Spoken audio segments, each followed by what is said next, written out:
A lasso is a classic cowboy tool designed for catching running cattle. On one end, there's a moving noose you throw over the animal's head. This loop then tightens around the neck or horns, safely stopping the animal in its tracks. Or that's the theory. Ride 'em, cowboy.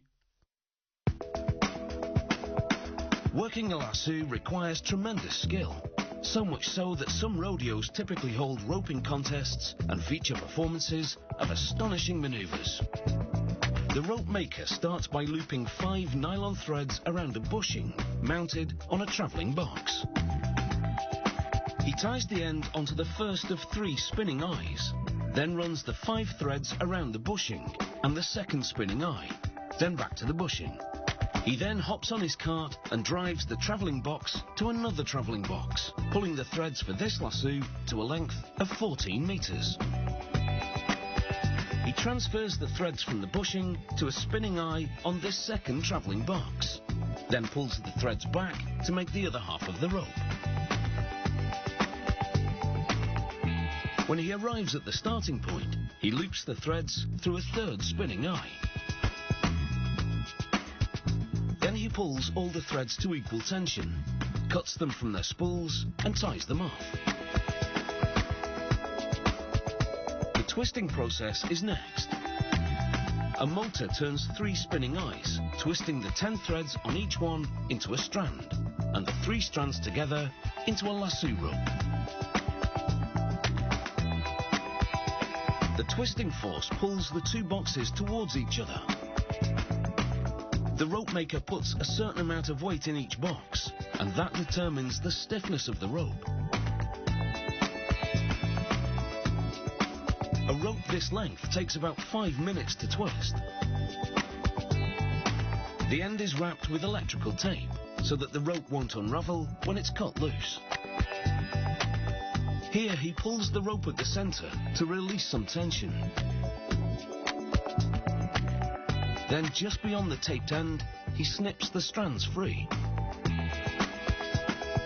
He knots them, then trims the ends with a hot blade that slices the nylon threads by melting them. He lays the rope in piping hot wax, and this treatment permeates the threads deep inside, setting the twist.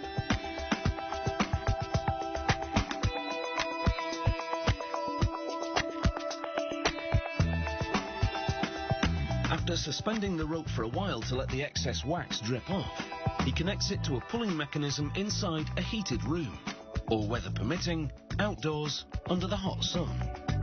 Stretching for a couple of days pulls out any waves, ensuring the rope lies perfectly straight. He then cuts off the knot and unravels just enough rope to tie a knot for what's called a hondo.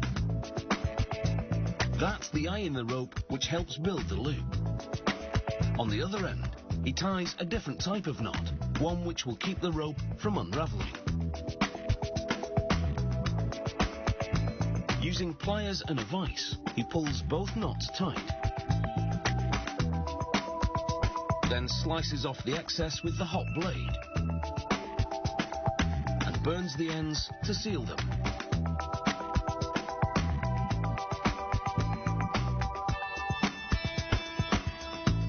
Now he ties the hondo.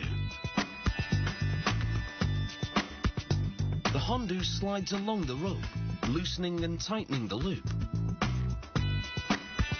He hangs the hondo on a hook and, using a specially designed wheel, pulls it tight.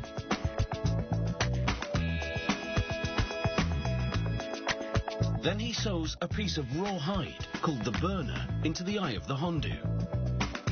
It prevents the eye from burning through as the rope slides through it.